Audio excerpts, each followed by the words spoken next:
Hey guys, it's Jason. Welcome back to the show. So, in today's episode, I chat with Cliff Sarkin, Chief Operating Officer at CasperLabs. We're going to talk Ethereum, decentralization, and what's coming next for CasperLabs. Before we begin, please subscribe. Um, how did you get into this space? What was it that got you from the regular finance or programming or whatever to blockchain specifically? Because it's not it's not just something you just out of the blue say, I think I want to code some of that stuff. Totally, yeah. So I think knowing a little bit more of my background will lead into that kind of quite naturally. Yeah, perfect. Um, so I'm basically a startup guy, like on the business side. So I Hmm. went to law school once upon a time, graduated from law school in 2005, but never quite. Even during law school, I looked around and there were people who were like made and born lawyers, and Right. I like didn't kind of latch onto it, as naturally, and bounced around in the law for like 4 or 5 years, never quite feeling, you know, like this was what I'm meant to do, like fighting for other people's problems, in court. And then I had an opportunity in 2010 to join a startup as like in-house counsel, right hand man to the CEO, like business operations, business development kind of role. Okay. And it was like a fish got kicked back into the ocean. I loved like innovating. I loved like how fast and different every day was. Um, there was a cool like camaraderie that happens in like startups. I was living in San Francisco at the time. I live in LA now, but so it's in Silicon Valley. And then it didn't hurt that that startup, less than a year after I joined, my boss walked into my office and closed the door, which is the first time he'd ever done that, Oh wow. and said, Cliff, other than the founders and the board, you're the first to find out that I've been having quiet conversations with Microsoft about a potential acquisition. Finish everything on your plate today because your life's about to change Oh wow. dramatically. And that began like basically a 6-month process where we sold the company to Xbox, which is a division of Microsoft. Oh yeah. I For, have for, one. for so like in my first startup experience, I helped my CEO boss and now mentor sell his company for 80 million bucks, which was super Wow. fun. And so I was hooked. So from there, I basically joined another startup. The venture capital partner that was on the board of that first one basically said, Cliff, do you know what you're doing next? If not, I just invested in this other company. I think you'll do great. That company was like 12 employees. I was in a similar role. There were 70 by the time I left, and they now have like 150 employees. And then I gave my hand at doing it as a founder. Moved to LA to join a partner to do it was in like the 3D scanning, 3D printing space. Right. We raised a $3 million seed round, started hiring a team, and like didn't quite make it to our A, like didn't make product market fit. Our funders didn't want to put in any more money. So this is early 2017. Mhm. And so I saw the writing on the wall. We only had 3 or 4 months of runway, and I started to look around at what was next. And had a friend that I'd met when I'd moved to LA who was super hyper connected, and he's like, started talking about what he was interested in, and kept hearing about blockchain. And I'd heard about blockchain and mining, like back in my Silicon Valley days. I had a weekly poker game with a bunch of like mostly engineers. And somebody brought up Bitcoin. So they were talking about mining, and these were computer programmers, and I was like, and I remember I'm kicking myself because instead of asking them, what do you guys mean? And I thought, you guys are idiots, because this was like 2013, 2014. uh, I'd heard about Bitcoin mining back then, but fast forward to now, like early 2017, it was just as the ICO craze was like early, but like when I was reading and watching and like everything was coming up, blockchain, Bitcoin. And then I think it was like April or May of 2017. This was like my like aha moment. Was I read a Forbes article. I was getting these like daily like emails from Forbes magazine that said, it is on this day that more money has been raised through ICOs than through venture capital, like during Wow. 2017. And I'm like, I don't know if I can swear on your show, but in my Go mind, ahead. Let it out. I was like, fuck, like I knew this was big. I didn't know it was bigger than venture capital, right? Yeah, yeah, yeah. But that's like the money wasn't what really attracted me. That made me like focus, because from there I'm like, okay, I got to start at the beginning. And so I started with the Satoshi white paper. Hmm.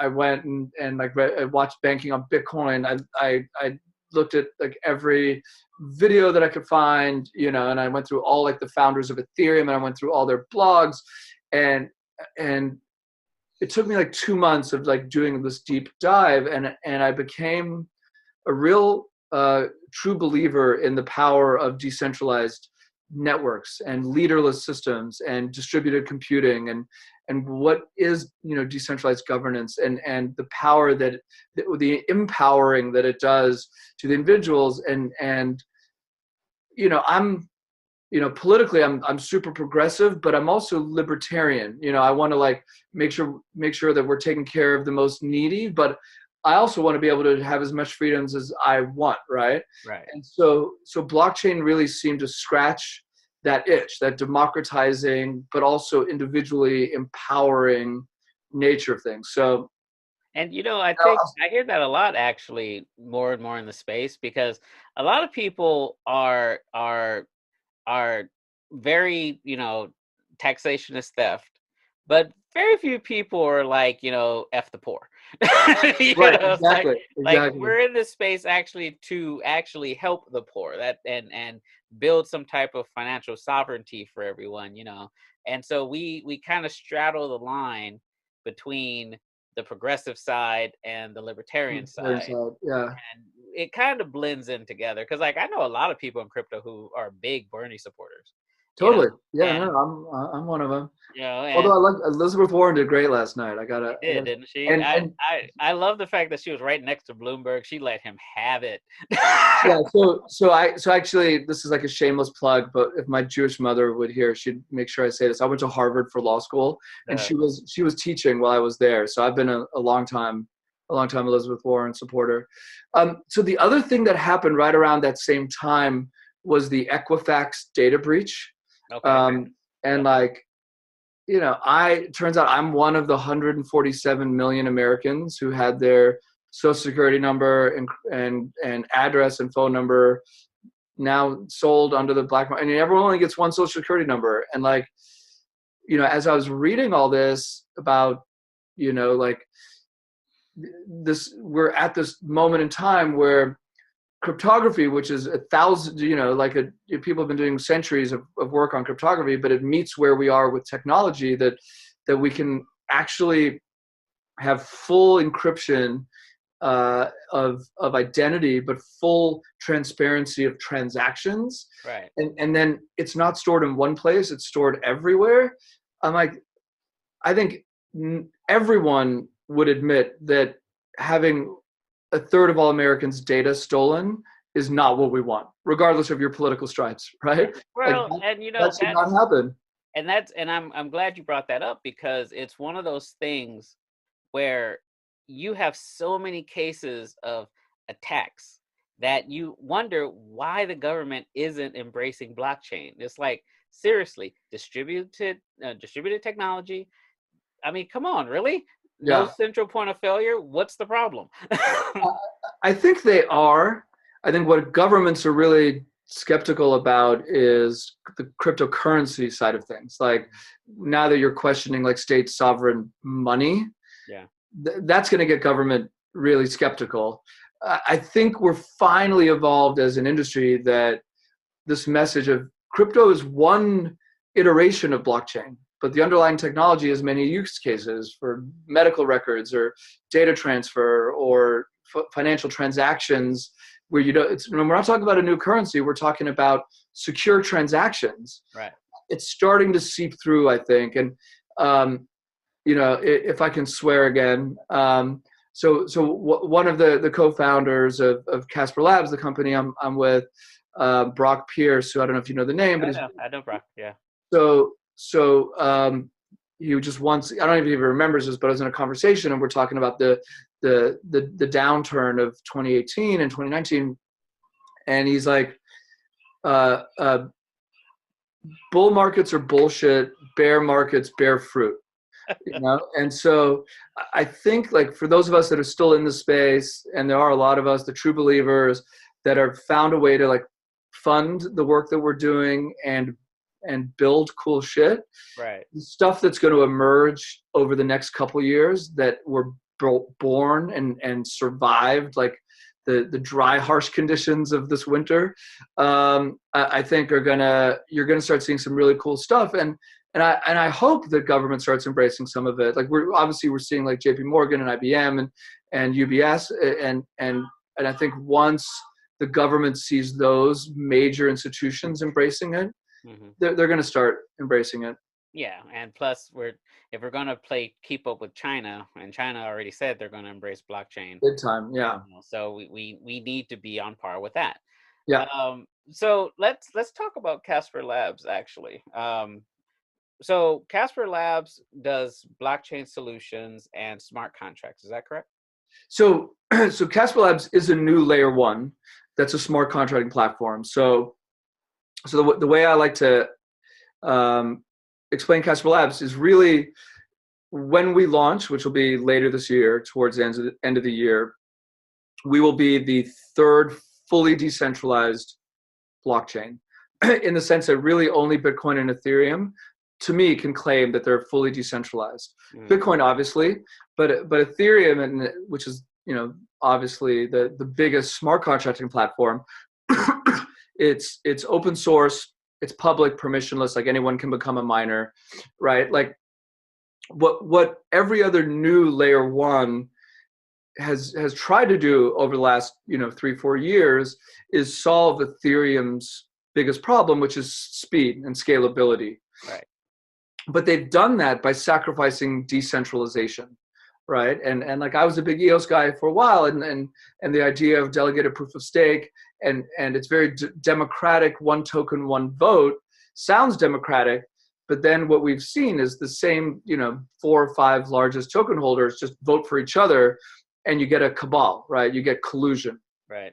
And then some of the other efforts, like Cosmos, but like there's super nodes, and they get most of the attention. And even though and anyone can technically become a node, it's not fully democratic, right?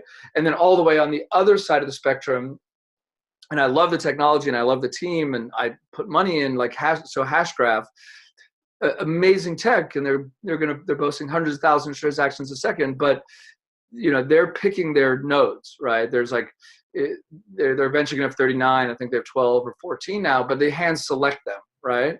Like we are decentralization purists at CasperLabs in the same way the Ethereum community is. And we really come out of Ethereum, and I'll tell you that story in a second. But Ethereum's got a scalability problem. And so here's the story, if I can, of Casper, is that Vitalik knew that this version of Ethereum was going to have a scaling problem early on, like 2015, 2016, and kind of knew that proof of stake was going to be or will be the future. That the problem with proof of work is that 90% of the compute power goes to generating random numbers rather than processing transactions. And this version of Ethereum is a serialized virtual machine. So when you send your friend Ethereum, or there's a business built on it where there's Ethereum powered transaction, there's 5 or 6 steps that need to happen in order for the transaction to be completed. And that's just going to it's going to lead to a challenge with scalability. So he called up his good friend, Vlad Zamfir. I don't know if you know the name Vlad Zamfir. Another brilliant, young, way smarter than everyone in the room mathematician, and said, help us design the most advanced proof of stake network ever created. And he solved for something called the ghost rule, greediest, heaviest observed subtree. Greediest, heaviest observed subtree. And it basically says that there's going to be a collusion problem in proof of stake as well, that some of the validators can just get together and only choose to validate this subset of transactions. And all of a sudden, that's where all the tokens go. And then the network is no longer democratized. Okay. So the CBC Casper white paper, which came out in 2017, was Vlad Zamfir's friendly solution to the ghost rule problem. So a nod to the 1980s children's cartoon Casper the Friendly Ghost. So that's where the name Casper came from. So basically, CBC Casper is what Ethereum is going to be when it eventually gets to Ethereum 3.0. Ah, That okay. is why CBC Casper was written. The problem is it's going to take Ethereum, 4 or 5 years to get there, at least another 3 or 4 years, because it's got to go from proof of work to proof of stake, from GPUs to CPUs. It's got to convince miners that have spent $4 billion in equipment to throw it all away and become validators on a proof of stake network. It's going to take a while. And Vitalik wants to do this all the while without breaking any smart contracts. And some people say it's impossible. Others say if anyone can do it, Vitalik can do it. But it's going to, this is why there's a whole roadmap to get to 3.0. 2.0, which is mostly proof of work with a sprinkle of Casper and blah, blah, blah, blah, blah. Right. So our founders, the founders of CasperLabs, said, why should we as the community need to wait 3 or 4 more years, or at the time, 4 or 5 more years, to see the most advanced blockchain ever written come to fruition because of Ethereum's legacy problems? Ethereum needs to change engines of airplane mid-flight. We could just build a whole new airplane now and have it up and running in 2 years. So Okay. that was kind of the genesis of CasperLabs, and the founders included Scott Walker, Brock Pierce, Manal Manohar, who's our current CEO, Meta Parlikar, our CTO, and they all went to Vlad and said, "Do you mind if we do this? Because you're the author." And he said, "Well, I don't belong to Ethereum. I'm an independent researcher. The Ethereum Foundation has funded my work. That's why it's mostly written for Ethereum." And we said, "Well, what if we fund your research as well? Would you support us?" He's like, "Well, I'm not going to become your poster child or put my, it's not, I'm not a member of the CasperLabs team, but if you want to support my research, I'll gladly work with your coders to make sure they're coding it correctly." And that was basically the genesis of CasperLabs. Nice, nice. Wow. That's a heck of a story. Totally. And it's been a wild ride since then. So the founders basically put in $1 million just to start paying the coders to start programming. And then over the first half of last year, we raised a $14.5 million Series A. Sorry, I'm fighting a little cold. Okay. So we raised some money last year in a tough market. We now have 34 employees, 26 of which are developers. So it's mostly programmers. We're fully decentralized. Our team members live in Prague and Poland, India, China, all over North America. We are less than 6 weeks away from testnet. Okay. Nice.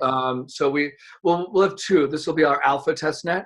Our full bells and whistles, like code complete testnet, will be June. But yeah, so first alpha testnet at the end of March. Code complete testnet June, July, and then mainnet launch probably this fall. Nice, nice, nice. Yeah. So is it something that people will be able to actually interact with when it's released on testnet?